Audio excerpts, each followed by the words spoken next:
Next, we're going to take a look into the elements of an IPDP in accordance with the Massachusetts Department of Early Education and Care.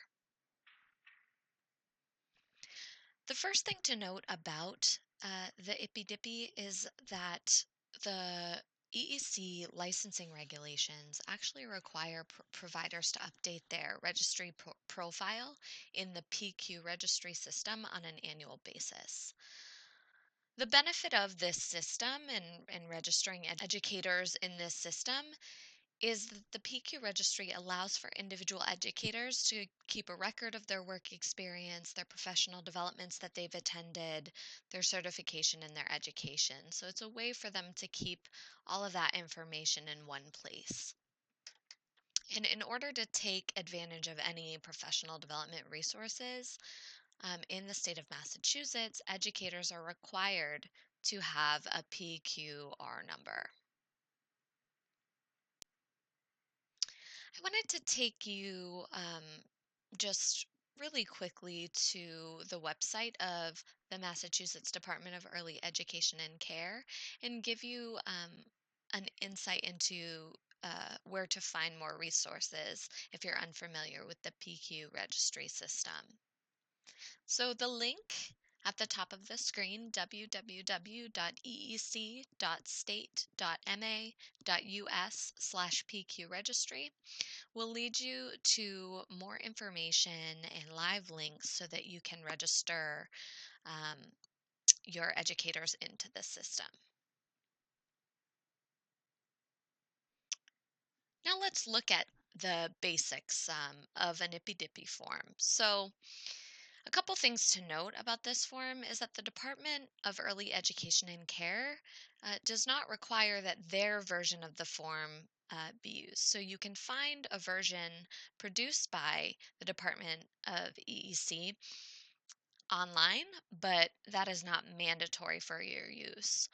Programs can actually develop forms and customize an IPDP form to really work for their program needs. However, the EEC does recommend that IPDP forms are updated at a minimum of once per year. We strongly recommend that you institute much more frequent IPDP check-ins with staff in order to build a culture of continuous quality improvement.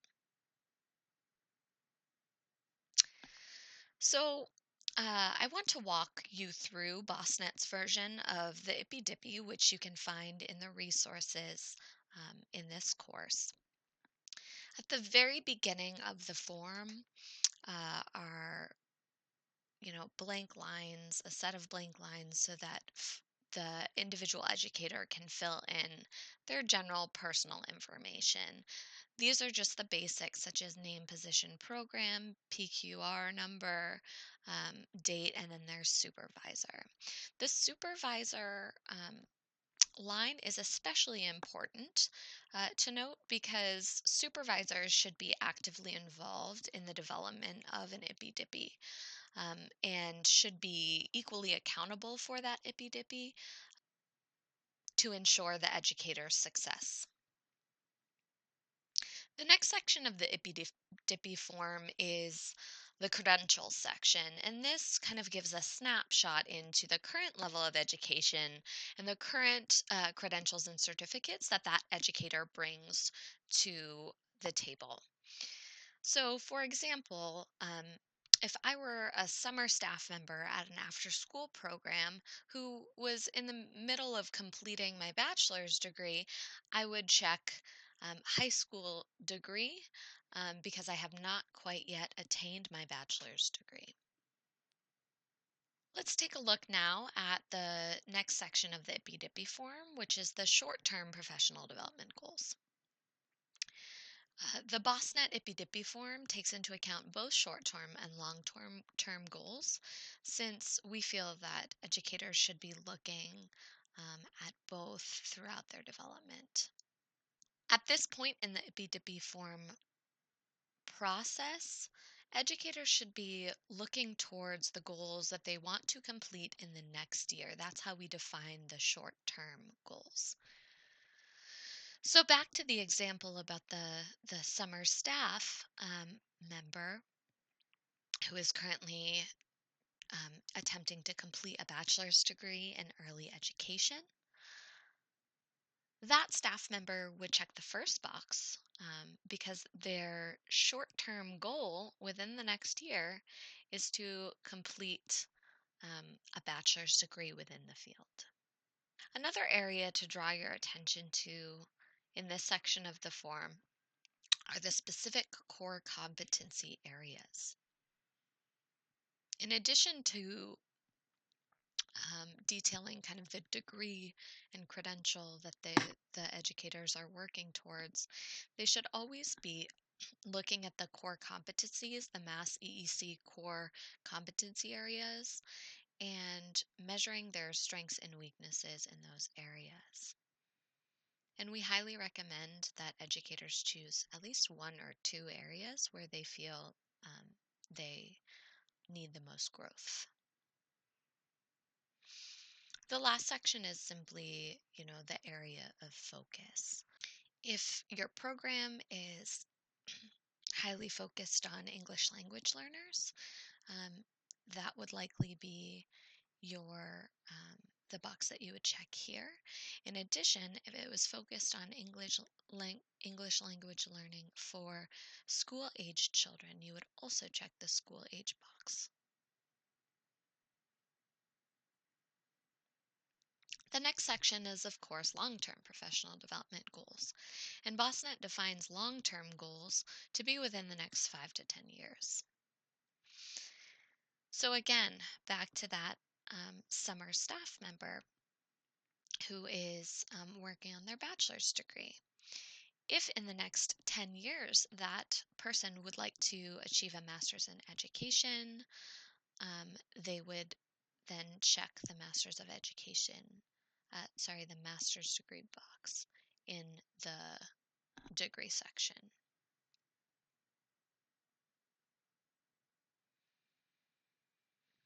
After reflecting on long-term goals, it's important to define specifically how the educator plans to meet those short and long-term goals.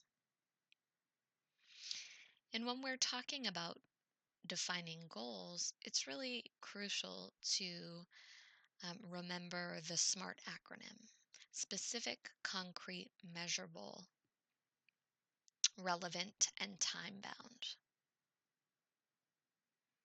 And a little later in this course, we will actually talk about what makes a SMART goal.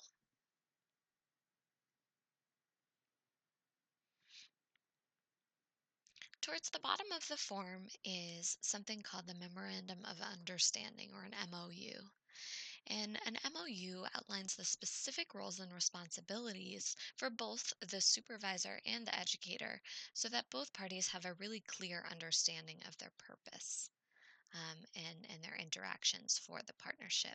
So as you can see, the MOU statement on the BOSTnet form includes both the employee agreement to work towards the goals that were set and the supervisor agreement to support the employee in achieving those goals.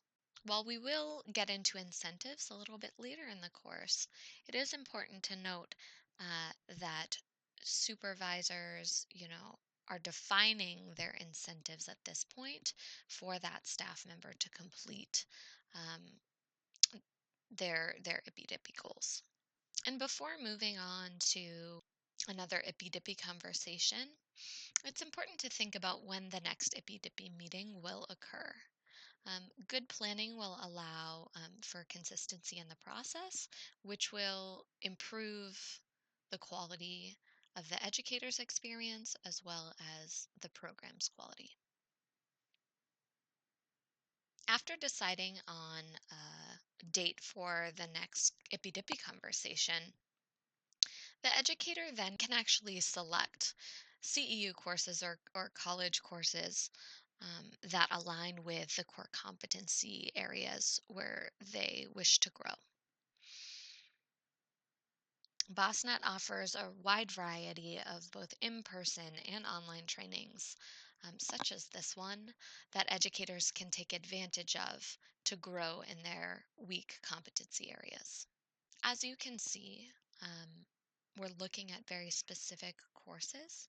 So you can indicate in this section the course title, the time frame that that course is occurring in, the dates and locations of that course, as well as the degree and competency areas for the educator. This should be a live and iterative document, and for each professional development that is completed, the educator will check yes to their goal being met. Another section in the form is the coaching support section. BOSTnet offers a variety of coaching supports for programs, and we encourage sites to kind of look into coaching for groups of educators and program staff.